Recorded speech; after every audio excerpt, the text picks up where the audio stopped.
Well, my self निर्माण चीते। तो पर्टिकुलरली आज हम आपका इंग्लिश में फ्लेमिंगो में एक तीसरा चैप्टर डीप वाटर लेकर जाएंगे। चैप्टर को पढ़ाने से पहले मैं आपको कुछ बेसिक्स क्लियर कर देता हूँ कि जब मैं सैम्पल पेपर और पीवाईक्यूज को एनालाइज कर रहा था तो मैंने एक चीज को समझा कि इस चैप्टर से आपके ज्यादा क्वेश्चंस आज तक बोर्ड में बने ही नहीं है। 6 मार्क्स में तो कभी कोई मुझे रेफरेंस टू कॉन्टेक्स्ट दिखाई नहीं। हालांकि मुझे कुछ एक आधे 2 मार्क्स के क्वेश्चन दिखाए जो कि काफी सिंपल थे। हालांकि स्टोरी जब मैं आपको क्लियर करूंगा वो आपको ऑटोमेटिकली समझ में आ भी जाएंगे और लास्ट में मैं आपको कुछ पीवाईक्यूज बताऊंगा भी। चलिए तो स्टार्ट करते हैं। देखिए, चैप्टर को स्टार्ट करने से पहले मैं बता दूं कि चैप्टर स्केच है क्या। देखिए, एक्चुअल में ये जो स्टोरी है उसको लिखने वाले ऑथर आपके विलियम डगलस हैं। और विलियम डगलस अपने एक इंसिडेंट को लिबरेट करते हैं कि बचपन में जब वो उनकी उम्र 10 से 11 साल थी, वो पर्टिकुलरली आपके एक पूल के पास थे। तो उनके साथ एक मिसहैप हुआ। इनको एक बच्चे ने उठाकर उस पानी में डाल दिया। उसके बाद इनको वाटर से काफी फियर हो गया और उन्होंने इस फियर को कैसे ओवरकम किया। क्लियर? चलिए, हालांकि आपको करेक्टर्स के बारे में बता दिया जाए तो आपको इतना क्लियर ही है कि कहानी विलियम डगलस के ऊपर ही रहेगी। विलियम डगलस की किताब है ऑफ मैन एंड माउंटेन्स, उसका एक एक्सेप्ट, उसका एक हिस्सा हम देखने वाले हैं जिसमें कि वो अपने एक इंसिडेंट को शेयर करेंगे। तो अगर मैं विलियम डगलस के बारे में बताऊं तो इनका जन्म 1898 यूएसए के मेन शहर में होता है और 1980 में इनकी डेथ हो जाती है। इन्होंने अपने लीगल करियर को एज अ एडवोकेट परस्यू किया और इनके फ्रैंकलिन डी रूजवेल्ट जो कि उस समय के यूएसए के प्रेसिडेंट भी थे, काफी अच्छे दोस्त भी थे। और फाइनली 1975 में आफ्टर 36 ईयर्स ऑफ सर्विस ये क्या हो जाते हैं? रिटायर। चलिए तो स्टोरी को स्टार्ट करते हैं। स्टोरी को स्टार्ट करने से पहले मैं आपको कुछ बेसिक्स क्लियर करता हूं जिसमें कि बच्चा कंफ्यूज हो जाता है। देखिए, समझेगा। एक याकीमा सिटी भी है। याकीमा सिटी के अंदर एक रिवर गुजरती है, याकीमा रिवर। तो याकीमा दो चीजों का नाम है, एक सिटी का और एक रिवर का। तो याकीमा सिटी में आपकी एक नदी है, याकीमा रिवर। और याकीमा सिटी में ही आपका एक क्लब है, उस क्लब के अंदर आपका एक पूल है, वाईएमसीए पूल। क्लियर? तो आप इतना समझ गए कि याकीमा सिटी और रिवर दो चीजों का नाम है। याकीमा सिटी में एक रिवर और वहां पर आपको क्या भी देखने को मिल जाता है? पूल। वही अगर मैं वाईएमसीए पूल की बातचीत करता हूँ तो वो सेफ है एज कम्पेयर टू रिवर। आपको पता है कि रिवर डेंजरस हो जाती है। आपने बड़ी नहर वगैरह देखी होगी, कंपेरेटिवली पूल सेफर होते हैं। तो पूल की जो डेप्थ है वो एक एंड पर तो आपकी कितनी है? 2 से 3 फीट। और दूसरे एंड पे सबसे गहरी फीट कितनी है? 9 फीट। और वो जो डिक्लाइन है एकदम से ऐसा स्टीप नहीं है, ग्रेजुअल है। ग्रेजुअल समझ रहे हैं? धीरे धीरे करके। चलिए तो स्टोरी को स्टार्ट करते हैं। देखिए, तो वो अपना एक इंसिडेंट को नरेट करेंगे कि जब वो 11 से 12 साल के थे तो वो उनको लगता है कि स्विमिंग सीखी जाए। तो स्विमिंग को सीखने के लिए वो क्लब को ज्वाइन करते हैं जहाँ पर कि वाईएमसीए पूल था और वहाँ पर वो स्विमिंग सीखने जाते हैं। तो होता है ना कि मम्मी बच्चों को बता देती है कि बेटा बेटा तू स्विमिंग सीखने के लिए उल्टे सीधे पानी में मत उतर जाना। तो वो बताते हैं कि उनकी मम्मी उनको मना करती थी कि आपको याकीमा रिवर में नहीं जाना है जो कि याकीमा सिटी में पड़ती है, क्योंकि वो ट्रेचरस काफी डेंजरस है। और क्योंकि ताकि बच्चे ऐसी गलती ना करे तो वो कहते भी हैं कि मेरी मम्मी कंटिन्यूसली मेरे माइंड में जो फ्रेश इंसिडेंट्स उस रिवर पर हुआ करते थे वो मुझे बताती रहा करती थी ताकि मेरे मन में डर बना रहे। अच्छा, वो बताएंगे कि बचपन जो नरेटर थे ना, नरेटर मतलब जो आपके ऑथर हैं विलियम डगलस, एवर्सन बोलते हैं डर या फिर नापसंद, कि बचपन से ही मैं पानी को काफी नापसंद करता था। वो अपने एक इंसिडेंट बताते हैं कि जब मैं 3 से 4 साल का था तो एक बार मैं कैलिफोर्निया के बीच पर सर्फिंग के लिए गया हुआ था अपने पापा के साथ। तो हुआ क्या कि जब वो सर्फ कर रहे थे तो उन्होंने कस के अपने पापा को पकड़ा हुआ था। तो लहरें आती हैं, तो लहरें के आने के कारण से वो गिर जाते हैं और उनको पानी में गिरने के कारण सांस वगैरह लेने में दिक्कत होती है। हालांकि वो सेफ थे क्योंकि उस समय उम्र कम थी तो उनको दिक्कत हुई, जिसके चलते पापा इस इंसिडेंट को देखकर दूर से हंस रहे थे। लेकिन बाहर से नरेटर जो थे, ऑथर जो थे, उनके मन में कहीं ना कहीं एक डर बैठ गया था किसको लेकर? पानी को लेकर। चलिए अब ध्यान से देखिएगा। अच्छा, एक इंपॉर्टेंट पॉइंट को नोट कर लीजिएगा कि ऑथर बताते हैं कि जब वो स्विमिंग सीखने जाते हैं तो उनको स्विमिंग कॉस्ट्यूम पहनना पड़ता था। अब आपको पता है पूरे पूरे कपड़ों में तो नहीं जाएंगे। तो उनको वो चीज़ पसंद नहीं थी। क्यों? क्योंकि उस समय वो काफ़ी पतले थे और उनकी टांगे स्किनी थी, पतली दुबली। तो वो पसंद नहीं करते थे कि निक्कर पहनकर वो पर्टिकुलरली सभी लोगों के सामने जाए। हालांकि वो कहते हैं कि मैं हिम्मत दिखाता हूँ और मैं स्विमिंग सीखनी भी थी तो निक्कर पहनकर ही निकल पड़ता हूँ। चलिए अब यहाँ पर इंसिडेंट देखते हैं। अब वो मिस एडवेंचर बताएंगे जो कि उनके साथ हुआ था। देखिए, नरेटर अपने बचपन के इंसिडेंट को रिकॉल कर रहे हैं। जब वो 10 से 11 साल के थे तो उनके साथ क्या हुआ? चलिए, नरेटर बताते हैं कि उनके साथ एक बहुत हॉरिफिक, एक डरावना इंसिडेंट होता है जब वो 10 से 11 साल के थे। वो बताने की कोशिश करते हैं कि उनकी जो पूल की, और वो ये भी कहते हैं कि जब वो पूल में नजदीक जाते थे स्विमिंग को सीखने के लिए तो उनको वो एक इंसिडेंट और रिकॉल हो जाया करता था जो कि 3 से 4 साल के थे तब हुआ था। अभी मैंने आपको बताया है। तो बताते हैं कि जब वो स्विमिंग सीख रहे थे तो वो क्या किया करते थे? आपके पेडल विंग्स पहना करते थे। पेडल वाटर विंग्स किसको बोलते हैं? कुछ इस प्रकार से होते हैं। क्लियर? जो कि आपको पानी में डूबने नहीं देते। तो वो बताते कि वो पेडल वाटर स्विंग्स पहनते थे, मतलब पेडल स्विंग्स पहनते थे। तो पर्टिकुलरली वो दो लड़कों को देखकर कॉपी किया करते थे जो तैर रहे होते थे। उन्होंने ऐसा करके 2-3 बारी किया और लगभग 2 से 3 दिन तक उन्होंने ऐसा किया। अब वो पानी से कंफर्टेबल ही होने लगे थे। लेकिन अचानक से उनके साथ एक मिस एडवेंचर होगा। मिस एडवेंचर क्या होगा आइएगा देखते हैं। तो वो कहते हैं कि एक दिन की बात है, मैं पूल पर अकेला था, मुझे कोई भी नहीं दिखा, तो मैं डरता डरता, टिमिड मतलब डरता डरता मैं पूल के पास गया और मैं पूल के किनारे पर जाकर बैठ गया। अचानक से एक बिग ब्रूसर किसको कहा जाता है, कुछ इस तरीके का इंसान, मतलब इतना भी नहीं, 18-19 साल का एक लड़का था जिसकी हेरी चेस्ट और रिप्ड समझते हैं ना, काफी तगड़ी मसल्स थी। वो उनको क्या करेगा, वो उनको उठाएगा और उठाकर सिटिंग पोजीशन में फेंक देगा कुछ इस प्रकार से। और यहाँ से नरेटर का इंसिडेंट स्टार्ट होगा जब वो डूबने स्टार्ट करेंगे। देखिए वो इंसिडेंट को बहुत प्रॉपर तरीके से बताएंगे और यहाँ से क्वेश्चन बनता है। मैं बहुत इन डेप्थ आपको बताऊंगा। बच्चा कहता है आपने कहानी समझा दी, क्वेश्चन भी मुझे समझ में आ गया, लेकिन मैं याद करके कैसे लिखूंगा मुझे वो समझ नहीं आता। तो आपको पूरे पॉइंट्स याद नहीं करने, आपको जो सिंपल लगे कर लीजिएगा। बस यहाँ पर मैंने बहुत प्रॉपर तरीके से सिस्टमेटिकली आंसर को बाइफोकेट किया ताकि आपको समझ में भी आए और क्वेश्चन कैसे बने आप लिख भी दें। देखिए ऑर्डर सबसे पहले नीचे जाएंगे, फिर ऊपर आएंगे, फिर नीचे जाएंगे, फिर ऊपर आएंगे, तो टोटल 3 बार होगा। तो बहुत प्रॉपर तरीके से समझेंगे, चलेगा। तो ध्यान से देखते हैं। तो नरेटर कहते हैं कि मैं डरा हुआ था, लेकिन इतना भी डरा नहीं हुआ था कि मेरा दिमाग ना चले। वो पैनिक नहीं करते, वो एक प्लान बनाते हैं जब वो नीचे जा रहे होते हैं फर्स्ट टाइम। वो प्लान बनाते हैं when his feet would hit the bottom, मतलब जो उनके पैर जो बॉटम है उसको हिट करेंगे, वो बॉटम से एक जंप लेंगे, ऐसे जैसे हिट करके एकदम से ऐसे जंप, और सरफेस पर आएंगे। सरफेस पर आकर पैडल मतलब ऐसे ऐसे करके हाथ चलाएंगे। होएवर, लेकिन वो बोलते हैं कि जब वो 9 फीट नीचे जा रहे थे उनको वो 90 फीट जैसा लग रहा था। पुअर डगलस, बेचारे डगलस। यार एक्चुअली में ऐसा होता है ना कि जब आप कोई ऐसा काम करते हैं जो आपको पसंद हो, तो वहां पर 1 घंटा भी आपको 10 मिनट के समान लगता है, और अगर आप कुछ ऐसा काम कर रहे हैं जो कि ना पसंद हो, तो वो 10 मिनट भी 2 घंटे के समान लगते हैं। तो वही चीज उनके साथ है। ये was totally out of breath, उनके सांस फूल चुकी थी, उनके जो लंग्स थे वो फटने वाले थे। लेकिन जैसे उनके बॉटम जो पर्टिकुलरली फीट है वो बॉटम को हिट करता है, वो अपनी समन मतलब गेन, वो अपनी सारी की सारी स्ट्रेंथ को इकट्ठा करते हैं और ऊपर की तरफ जंप मारते हैं। ही केम अप स्लोअर, लेकिन वो धीरे आए जैसे कि उन्होंने सोचा था। ही थॉट, उन्हें ऐसा लगा था, bob to the surface like a cork, समझ लेना जैसे विस्की की बोतल आप खोलते हैं तो स्पीडली खुलती है, तो वो उन्हें लगा था कि इतनी स्पीड से ऊपर आएंगे।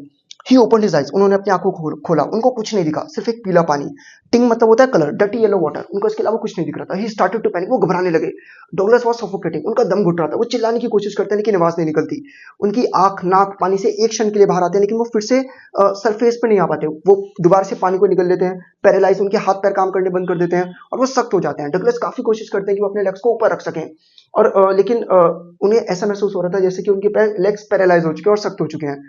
डगलस ने बहुत कोशिश की कि वो अपने आप को बचा सके, लेकिन पर्टिकुलरली वो ऊपर आने के बाद फिर से नीचे जाएंगे। अब ये यहाँ से ना सेकंड जर्नी स्टार्ट होगी, तो अब देखते हैं सेकंड। पहली बार नीचे गए तो कैसा एक्सपीरियंस रहा, अब ऊपर है फिर दोबारा नीचे जाएंगे तो कैसा एक्सपीरियंस रहेगा, चलेगा। He had lost all his breath, उनकी सांस फूल चुकी थी, उनके लंग्स में दर्द हो चुका था, दिल काफी तेज तेज धड़क रहा था, और इस बार वो डिजी होने लगेंगे। अब की बार देखिए वो इस प्रकार से गिर रहे हैं जैसे कि आप पीछे देख पा रहे हैं। अ कॉर्क लाइक द सरफेस, उनको तो लगा था कि पर्टिकुलरली अब की बार आऊंगा ऊपर की तरफ दोबारा, और ऐसे ऐसे करके जैसे इस तरीके से लेटकर मैं हाथ चलाऊंगा ताकि मैं ऊपर रुक जाऊं और पूल के कोने में जाकर सेफ हो जाऊं। ही वेंट डाउन, लेकिन वो नीचे जाते जाते हैं जाते जाते हैं जाते जाते हैं जाते जाते हैं। उनको बस एक येलो ग्लू, एक पीले रंग का गोला मतलब कलर दिख रहा था। शीर्षा, एक बहुत सख्त टेरर उनको पकड़ लेता है। टेरर जिस जो सिर्फ वही महसूस कर सकता है, वही समझ सकता है जिसने कि महसूस किया। एक टेरर, वो यही बताने की कोशिश कर रहे हैं, वो पूरी तरीके से पैरालाइज हो चुके थे, उनकी बॉडी सख्त हो चुकी थी डर के मारे। वो चिल्लाने की कोशिश करते हैं लेकिन गले से आवाज नहीं निकल रही थी। उनका दिल धड़कना बंद कर चुका था, मतलब दिल और सर बहुत मतलब ऐसा होता है ना कि पर्टिकुलरली बस दो ही चीजें धड़कनी है, आपको पता चल रहा है कि आप जीवित है, तो कह रहे थोड़ा थोड़ा धड़क रहा था जिससे मुझे महसूस हो रहा था कि मैं जीवित हूँ। डुगलस टोल्ड हिमसेल्फ, डुगलस अपने आप को बताते हैं कि अब की बार फिर से वो हिम्मत नहीं हारेंगे, जैसे वो नीचे जाएंगे फिर से ऊपर आने की कोशिश करेंगे। ही अगेन जंप, वो फिर से कोशिश करते हैं, but his jump went in when, लेकिन सब कुछ वेस्ट हो जाता है। वेन मतलब वेस्ट, वो काफी थक भी चुके थे ना पर्टिकुलरली। ही वॉज स्टिल, वो अभी भी पानी के अंदर थे, उनको डर जकड़ लेता है और वो कोशिश करते हैं कि काश उनको रस्सी, पानी, वाटर विंग्स कुछ भी दिख जाए, लेडर दिख जाए कि वो ऊपर की तरफ आ सके। अब ध्यान से देखना, अब वो तीसरी बार नीचे जाएंगे। अच्छा, जब वो दूसरी बार नीचे होते हैं तो वो चिल्लाते हैं मम्मी मम्मी। यार एक्चुअली में ऐसा होता है ना कि जब आप किसी मुसीबत में हो तो मम्मी आ जाते हैं, तो वही चीज उनके साथ है। अब वो तीसरी बार नीचे जा रहे हैं। ही सब फॉर एयर, अब जब वो तीसरी बार नीचे जाते हैं तो वो पर्टिकुलरली क्या करता है, ऐसे करके सांस लेने की कोशिश करते हैं, लेकिन उनके मुंह में पानी आता है, उनको सिर्फ पीली लाइट दिख रही होती है और उनके सारे के सारे एफर्ट्स काम करने बंद कर देते हैं। वो यार ये वो टाइम था कि पर्टिकुलरली वो डेथ के काफी नजदीक पहुंच चुके थे। अब उनका शरीर अनकॉन्शियस होने लग जाएगा। अब वो रिलैक्स हो चुके थे, उनके जो लेंस थे वो लिम्प मतलब सुन पड़ चुके थे। ब्लैकलेस मतलब समझ गए, आसपास हर जगह उनके दिमाग के आसपास अंधेरा छा चुका था। मैंने इमेज लगाई है कुछ इस प्रकार से। अब वो डर नहीं रहे थे, वो ज्यादा पैनिक नहीं कर रहे थे, सब कुछ बहुत ज्यादा शांत हो चुका था, उनके मन से डर जा चुका था। दिस इज नाइस, उन्हें ड्रो से मतलब अच्छा लग रहा था कि वो आधी नींद में थे और वो बहुत ज्यादा थक चुके थे कि अब वो कूद नहीं सकते थे, और उन्हें लगा कि बेहतर रहेगा कि जैसे मैं अपनी मम्मी की गोद में आराम करता हूँ कि आराम करने का समय आ चुका है। नाउ अब वो सोने जा रहे हैं। लेकिन पर्टिकुलरली वो बताते हैं कि वो बाहर कैसे, उनको ये इंसिडेंट तो नहीं पता, हालांकि वो बताते हैं नरेटर डज नॉट मेंशन, तो नरेटर ने ये तो नहीं बताया कि उन्होंने अपनी कॉन्शियसनेस मतलब उन्हें होश कैसा आया। वो बताते हैं कि जब वो उठते हैं तो वो वॉमिट कर रहे होते हैं और पूल के बराबर में मतलब होता है ना पर्टिकुलरली लॉकर रूम, तो वहां पर इनको लेकर जाया गया था। जब इनको कोई रेस्क्यू कर लेता है, चैप चैप मतलब वो लौंडा जिसने कि फेंका था, बिग ब्रूसर, वो कहता है मैं तो मजाक कर रहा था, और कोई कहता है कि बेटा तूने इसे मार ही दिया था अपनी मजाक के चलते। अब यहाँ पर एक सवाल और बन जाता है कि कौन से दो इंसिडेंट्स थे जिससे डगलस जो थे मतलब बहुत कम उम्र में पानी से डरने लग गए थे। तो 3-4 साल वाला इंसिडेंट बता दीजिएगा, एक जो हाल ही में हमने किया, क्लियर चलेगा। क्वेश्चन बनेगा कैसे, तो क्वेश्चन इस प्रकार से भी बन जाता है कि फर्स्ट टाइम पर उनका एक्सपीरियंस कैसा रहा शेयर कीजिए, सेकंड टाइम पर उनका एक्सपीरियंस कैसा रहा शेयर कीजिए। आपको पता है तो बस आपको अपने एक्सपीरियंसेस को शेयर कर देना है। तो मैंने बहुत प्रॉपर तरीके से कंटेंट को आपका एनालाइज करने के बाद इस तरीके से आंसर को प्रेजेंट किया कि आप जब पढ़ें तो आपको दिक्कत ना हो। क्लियर, चलिए आपको इंसिडेंट भी समझ में आ जाए। The terror destroyed Douglas social life. अब बताएंगे डगलस कि वो बच तो गए लेकिन जो डर था ना वो मन में हमेशा के लिए रह गया। वो बताते हैं डगलस कुडंट ईट, उस रात उन्होंने कुछ भी खाया नहीं, ही वॉज वीक, वो काफी कमजोर हो चुके थे, वो कांप रहे थे। He shook and cried on his bed, वो रात को रोए जब वो घर आए पूल से। ही फियर्ड वाटर, वो वाटर से इतने ज्यादा डरने लगे कि वो उसको अवॉइड करने लगे। जब भी वो पानी के पास होते उनको वो दोबारा से डर लगने लग जाता। देखो वो बताते हैं यहाँ पर कुछ अनइंपॉर्टेंट डिटेल थी, मुझे लगा कि पता होनी चाहिए तो इसलिए मैंने उसको छोटा कर दिया। तो वो बताते हैं कि एक बार वो कैस्केड से वाटर में जाता है, तुम इमेज देख सकते हो, वो कैस्केड्स के वाटर में जाते हैं। और जब वो वाटर में जाने के बाद आई वॉज वेडिंग, वेडिंग बोलते हैं कुछ इस तरीके से पानी में चलना। तो जब वो चल रहे होते हैं ना पानी में, ये रिवर के नेम है कि आपका ट्यूटन हो गया, फिर बम्पे रिवर में जब ये चल रहे होते हैं या नहा रहे होते हैं किसमें, वार्म लेक में जो कि गोट रॉक्स में पड़ती है, तो उनको वापस से वो डर जकड़ लिया करता था, मतलब वो पानी से काफी डरने लगे थे। उन्होंने कुछ इंसिडेंट्स को बताने की कोशिश की कि जब वो यहाँ गए तो उन्हें डर लगा, जब वो पानी में इस तरीके से चल रहे थे तब तब उनको डर लगा। और उन्होंने कुछ लेक्स के नाम बता दिए। Dream to return in pool, अब वो कहते हैं मुझे डर लगने लगा कि जब भी मैं सोचता कि मैं पूल में वापस जाऊंगा वो डर मुझे सताने लगा, मैं पैरालाइज होने लगा। और कहते हैं मुझे ऐसे लगने लगा था कि मैं हैंडीकेप्ट हो रहा हूँ। वो कहते हैं इससे मेरी लाइफ रूइन मतलब तबाह हो गई, फिशिंग ट्रिप्स में मुझे मजा आना बंद हो गया, जो जॉय था वो खत्म हो गया। कैनोइंग समझ गए, पतली सी बोट में बैठकर इस तरीके से रेसिंग करते हैं, तो कहते हैं कैनोइंग में मुझे मजा नहीं आने लगा। वो कैनोइंग के लिए किस लेक में जाते थे, मेन लेक्स, तो वो बता रहे हैं ये एरिया 1 मार्क्स में शायद से पूछने से मैंने आपको मेंशन कर दिया। ठीक, वो कहते हैं कि मैंने स्विमिंग पर जाना बंद कर दिया। सिर्फ इतना ही नहीं, वो कहते हैं कि उन्होंने बेस्ट किया कि वो इस फियर को ओवरकम कर सकें, लेकिन जो डर था उसके अंदर से निकल ही नहीं रहा था। यहाँ पर क्वेश्चन भी बन जाता है कि उनके साथ जो इंसिडेंट हुआ उसके 2 लॉन्ग टर्म इफेक्ट्स बताइए। तो लॉन्ग टर्म इफेक्ट समझ गए, तो वो डर चुके थे। अब देखिए बुक में ना कुछ डिटेल्स गिवन थी, हालांकि क्वेश्चन बनेगा कि नहीं, तो बनेगा नहीं इतना मुझे पता है, लेकिन फिर भी मैं बता दे रहा हूँ। तो वो बताते हैं कि या जब वो मेन लेक्स जाया करते थे या फिर कोलंबिया की बम्पिंग लेक जाया करते थे, किसको फिशिंग करने, लैंडलॉक सैल्मन। सैल्मन एक फिश की प्रजाति होती है जो कि आप देख सकते हैं। फिर वो कहते हैं कि वो न्यू हेमिस्फीयर में बास फिशिंग के लिए भी जाया करते थे, आप देख सकते हैं ये है। फिर वो पर्टिकुलरली ये भी कहते हैं कि वो आपका ट्रॉट फिशिंग ये एक प्रजाति है, और ये वो एरियाज है जहां पर कि वो जाते थे, जैसे डेश शूट्स हो गया, मेटिलस हो गया, और जो ऑरिगन में पड़ता था। कहते हैं ये सब ट्रिप्स मेरी काफी बेकार होने लगी, क्यों, मैं कभी एंजॉय नहीं कर पाता था क्योंकि मुझे बहुत ज्यादा डर लगता था पानी से।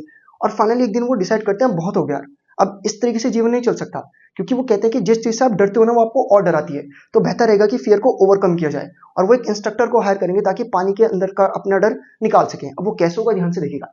तो हाउ डिड, तो डगलस ने कैसे अपने फियर को कनक्यूर किया वो देखते हैं। 1 अक्टूबर, 1 अक्टूबर की बातचीत है यार, यहाँ पर ना डेट्स इंपॉर्टेंट है, 3 आएंगे, 1 अक्टूबर, 1 अप्रैल, 1 जुलाई, तो ध्यान से सुनेगा। ठीक, क्वेश्चन बन जाते हैं इस तरीके से डेट देकर के, अक्टूबर में क्या हुआ, अप्रैल में क्या हुआ, जुलाई में क्या हुआ। तो 1 अक्टूबर वो बताते हैं, फाइनली ही डिसाइडेड, तो उन्होंने डिसाइड किया कि वो एक स्विमिंग इंस्ट्रक्टर को हायर करेंगे। He went to a pool, वो पूल जाते हैं और कहते हैं कि मैं हफ्ते में 5 दिन और रोज 1 घंटा प्रैक्टिस किया करता था। अब यहाँ पर ना कंडीशन समझेगा कि प्रैक्टिस होगी कैसे, इंस्ट्रक्टर उनको कैसे उनके मन से डर निकालेगा। Instructor put a belt on a rope, तो उन्होंने बताया कि इंस्ट्रक्टर इस तरीके से बेल्ट लगा दिया करता था। एक पुली होता था, पुली मतलब इस तरीके का सिस्टम, और एक जो इंस्ट्रक्टर था उसके हाथ में क्या हुआ करता था, रोप। तो वो क्या करते थे, सिस्टम समझ गए कि आपके ऑर्डर हो गए, ऑर्डर को बेल्ट से बांध दिया गया, ये पुली हो गया, यहाँ से एक रोप होकर गुजरती थी, वो रोप का सिरा किसके हाथ में होता था, इंस्ट्रक्टर। और जो पर्टिकुलरली इंस्ट्रक्टर थे वो ऐसे पकड़ लिया करते थे रोप को, और फिर छोड़ा करते थे तो वो पानी के अंदर चले जाया करते थे, फिर खींचा करते थे वो पानी के बाहर जाया करते थे। तो इस तरीके से वो स्विमिंग सीख रहे थे। तो वो चीज यहाँ पर कही हुई है कि ईच टाइम जो इंस्ट्रक्टर था जैसे वो होल्ड को छोड़ता था रोप से, तो वो पानी के अंदर चले जाया करते थे, और कहते थे मुझे एक क्षण के लिए डर लगता था। इट टुक, कहते मुझे 3 महीने लगे इस डर को ओवरकम करने में। और इंस्ट्रक्टर ने मुझे सिखाया कि जब मैं पानी के अंदर हूं तो मुझे सांस छोड़ना है, जैसे मेरा चेहरा पानी के बाहर आता है तो मुझे सांस इनहेल करना है। सिर्फ इतना नहीं, वो कहते हैं कि पर्टिकुलरली उन्होंने उसको लेग्स मूव करना सिखाया, और पीस बाय पीस धीरे धीरे करके उन्हें क्या बना दिया, स्विमर। अच्छा, अभी भी ना उनके मन से पूरा डर निकला नहीं था, अभी भी कुछ डर था। तो वो बताएंगे कि डगलस का जो मतलब जो डर था वो पूरी तरीके से खत्म नहीं हुआ आफ्टर ट्रेनिंग। तो ट्रेनिंग तो हालांकि खत्म हो गई, डगलस वंडर्ड, अब डगलस सोच रही थी कि क्या वाकई मुझे अभी भी डर है, क्या वाकई मैं अकेला स्विमिंग कर सकता हूँ, क्योंकि अभी तो इंस्ट्रक्टर के साथ कर रहे थे। ही ट्राइड, तो वो कोशिश करते तो उन्हें भी थोड़े थोड़े मतलब टाइम वेस्टेज में, समझ गए, हल्का हल्का सा डर महसूस होता था, लेकिन वो हल्का डर था, वो इतने भी डरपोक नहीं थे कि अकेले रिस्क ना ले सके। और फाइनली वो डिसाइड करेंगे कि अब मैं अकेले जाकर क्या करूंगा, स्विमिंग। अब जाएंगे कैसे और कैसे डर को दूर करेंगे वो बताऊंगा। तो अक्टूबर में उन्होंने ट्रेनिंग को स्टार्ट किया था, और अक्टूबर में ट्रेनिंग को स्टार्ट करने के बाद अप्रैल में उन्होंने स्विम करना स्टार्ट कर दिया था, ठीक। और फाइनली जुलाई में, कब, जुलाई में वो क्या करेंगे, अकेले जो है रिवर में स्विम करेंगे, ताकि अपने फियर को पूरी तरीके से ओवरकम कर सके। तो डेट याद हो गई, अक्टूबर में इंस्ट्रक्टर को अपॉइंट किया, अप्रैल में सीख गए, और फाइनली जुलाई में फिर उन्होंने क्या किया, अकेले स्विम कर अपने फियर को पूरी तरीके से खत्म किया। अच्छा, आपकी बुक में ना कुछ वर्ड्स थे, तो मुझे लगा बता देना चाहिए। कई बार पूछ लेते हैं कि ये तस्वीर देकर क्या दी जाएगी, बताइए। वैसे आता नहीं है, सेफ साइड के लिए कह रहा हूँ। तो क्रॉल स्टॉक कुछ इस तरीके के मूवमेंट को बोलते हैं, ब्रेस्ट स्टॉक कुछ इस तरीके के मूवमेंट को बोलते हैं, एनसीईआरटी में वर्ड्स मेंशन है ये। आपका साइड स्टॉक कुछ इस तरीके के मूवमेंट को बोलते हैं, और बैक स्टॉक कुछ इस तरीके के मूवमेंट को बोलते हैं। होता है ना कि जैसे अगर आप रनिंग करते हैं तो आपको पता है कि भागने के भी अपने तरीके होते हैं, जैसे पुशअप्स की वैरायटी हो जाती है, पुलअप्स की वैरायटी हो जाती है। तो स्विमिंग के मूवमेंट्स की वैरायटी है। तो क्रॉल स्टॉक आप समझ गए, साइड स्टॉक आप समझ गए, ब्रेस्ट स्टॉक आप समझ गए, बैक स्टॉक आप समझ गए। जिक्र किया गया था कि जो इंस्ट्रक्टर है उनको हर तरीके से स्विम सिखाता है, और वो हर तरीके से मूवमेंट सीखकर एक परफेक्ट स्विमर बन जाते हैं। क्लियर, चलिए अब यहाँ पर ध्यान से देखते हैं कि जो डगलस है, जो उनके मन में बचा हुआ डर था, उसको कैसे ओवरकम करते हैं, वो कैसे पूरी तरीके से पानी के डर को निकालेंगे। डगलस सेटिस्फाइड नहीं थे, तो वो क्या करते हैं, जुलाई में एक लेक में जाते हैं। अब ध्यान से देखिएगा, तो जुलाई में वो एक लेक में जाएंगे। लेक कौन सी, वेंटवर्थ, जो कि खबर पड़ती थी न्यू हेमिस्फीयर। और वो अकेले 2 माइल्स को क्या करेंगे, स्विम करेंगे। और 2 माइल्स को स्विम करने के बाद पर्टिकुलरली वो बताते हैं कि जब मैं अपने मुंह को पानी के अंदर डालता था तो 1 मिनट के लिए मुझे डर लगता था, और मुझे बॉटम दिखता था सीधा। लेकिन वो डर इतना भी नहीं था कि मैं बहुत ज्यादा डर जाऊं। हालांकि वो कहते हैं कि कुछ कुछ समय पर उनको हल्का हल्का डर लगा, लेकिन पूरी तरीके से डर निकालने के लिए फिर उन्होंने क्या किया, एक लंबी स्विम को प्लान किया। अब ध्यान से देखना, वो बताएंगे कि अब वो बहुत, देखो जैसे ही आपका स्कूल है, ठीक है, फिर आप स्कूल से कहाँ जा रहे हैं, अपने घर। तो बीच में कई सारे एरिया पड़ते हैं ना, तो वो बताते हैं कि जब वो तैरने के लिए निकलते हैं, स्विमिंग के लिए, तो पहले तिब्बतन से कहाँ पर जाएंगे, कॉमरेड मिडोज। उसके बाद कॉमरेड मिडोज से होते हुए कहाँ पर जाएंगे, कॉनरेड क्रीक ट्रेल। फिर वहां से होते हुए क्या जाएंगे, मीड ग्लेशियर। फिर वहां से होते हुए क्या जाएंगे, camp in the high मिडो by the side of warm lake. Areas के नाम है, कंफ्यूज मत हो जाना कि आपका ये स्कूल है, आप स्कूल से घर जा रहे हैं, तो रास्ते में क्या क्या पढ़ रहा है वो जगह का नाम है, समझ गए जी। और फाइनली फिर वो क्या करेंगे, कोने तक तैरकर आ जाएंगे। द नेक्स्ट मॉर्निंग वो कहते हैं फिर अगली सुबह फिर से मैंने रिस्क लिया, आई डाइव्ड इनटू द लेक, मैं लेक में छलांग लगाता हूँ, और मैं फिर से तैरता हूँ, फिर से किनारे में आता हूँ। और अब कहते हैं मैं डॉग कॉर्पन की तरह बन चुका था। डॉग कॉर्पन पर्टिकुलरली कौन है, यार ये फेमस स्विमर है। तो कहते हैं मुझे ऐसा ही महसूस हो रहा था कि मैं एक परफेक्ट स्विमर बन चुका हूँ। और वो कहते हैं मैं चिल्लाता हूँ, गिलबर्ट पीक, मतलब कोई वहां पर पीक वगैरह होगी जहां पर वो थे, वहां वो चिल्लाते हैं, इको समझते हैं ना, आवाज गूंज कर उन तक आती है। और वो फाइनली काफी खुश होते हैं, वो खुशी से चौंक जाते हैं कि वो जो पानी का डर था उसको निकाल चुके हैं, और कहीं ना कहीं जो उनके मन में डर था पानी को पूरी तरीके से क्या हो चुका है, खत्म। अब ध्यान से देखिएगा, यहाँ पर ना एक क्वेश्चन बन जाता है, how did Douglas explain death. जो डगलस थे उन्होंने डेथ को कैसे एक्सप्लेन किया। तो वो बताते हैं कि जब भी कोई उनसे मौत के बारे में पूछता है तो वो कहते हैं कि मौत को जानने और समझने में बहुत फर्क होता है। कहते हैं एक्चुअल में ना लाइफ में हर एक इंसान को डेथ का फियर रहता है, और वो इसी चीज को एक्सप्लेन करते हैं। देखो कितना बखूबी बताएंगे, ये एक्सप्लेन वो बताते हैं कि डेथ बहुत पीसफुल है, लेकिन जो डर है ना डेथ का, वो एक इंसान को अपंग बना देता है। हियर वो बताते थे कि पर्टिकुलरली उनके दोस्त जो थे प्रेसिडेंट रूजवेल्ट, वो कहते हैं all we have to fear itself. अगर हम किसी चीज से डरते हैं तो खुद से डरते हैं। और वो कहते हैं कि पर्टिकुलरली उन्होंने डेथ को एक्सपीरियंस किया, तो कहते हैं कि जब आपकी मौत बहुत नजदीक होती है ना, तो उस समय इंसान को पता चल जाता है कि जीवन की क्या वैल्यू है। यार वाकई में ऐसा हुआ है कि जिन लोगों ने सुसाइड करने की कोशिश की और एट द एंड वो बच गए, वो बताते हैं कि जब हम सुसाइड के लिए जंप किए ना, तो उस समय जब हम गिर रहे थे तो हमारे मन में ख्याल है कि काश हम ना मरे, हम रुक जाए। और वो बताते हैं कि एट द एंड कि फियर को ओवरकम करना बहुत जरूरी है। और टू बी ऑनेस्ट मैं बताऊं यार, तो मैं भी कैमरे को फेस करने से काफी डरता था, लेकिन वाकई और उस वजह से बहुत दिक्कतें भी आई लाइफ में, लेकिन एट द एंड मैंने डिसाइड किया कि यार क्या ही होगा ज्यादा से ज्यादा, तो कैमरे को फेस किया जाए। और जब तुम अपने फियर को ओवरकम करते हो ना, तो तुम काफी प्राइड फील करते हो, और एक्चुअल में एक सेकंड लाइफ को स्टार्ट करते हो जहां पर कि तुम बहुत एफर्टलेसली लाइफ को एंजॉय करते हो। और वही किसने किया, पर्टिकुलरली आपकी ऑर्डर। चलेगा, इसी के साथ स्टोरी तो कंप्लीट हो गई। आपको क्लियर है स्टोरी में क्या है। फटाफट से 2-3 पीवाईक्यूज देखते हैं, समझते हैं कि क्या है, ज्यादा बने नहीं है, तो फटाफट से देखते चलेगा। एक क्वेश्चन बना था, डगलस ने सेंसरी डिटेल्स का यूज किया। सेंसरी क्या होता है, किसी भी चीज को बहुत ब्राइटली एक्सप्लेन करना। देखिए सेंसरी मतलब होता है बहुत बेसिक डिटेल्स के साथ बताना। जैसे आप देख रहे थे, उन्होंने बताया कि मैं गिर रहा था, मेरी बॉडी पैरालाइज हो रही थी, फिर मैंने ऐसे हाथ चलाया, मैं मम्मी मम्मी चिल्लाया, मैंने कुछ बोलने की कोशिश की शब्द, तो उसको कहा जाता है। तो वो यही बता रहे हैं कि कि यहाँ पर क्वेश्चन ये बनता है कि जो डगलस थे उन्होंने सेंसरी डिटेल्स का यूज किया अपने अनफॉर्चुनेट एक्सपीरियंस को एक्सप्लेन करने के लिए। अगर वो इन्फॉर्मेटिव कोई अप्रोच का यूज करते तो क्या होता, इन्फॉर्मेटिव अप्रोच मतलब वो इतनी बेसिक डिटेल्स ना बताते, बस इन्फॉर्मेशन बता देते कि ऐसा हुआ, यहाँ हुआ, वो।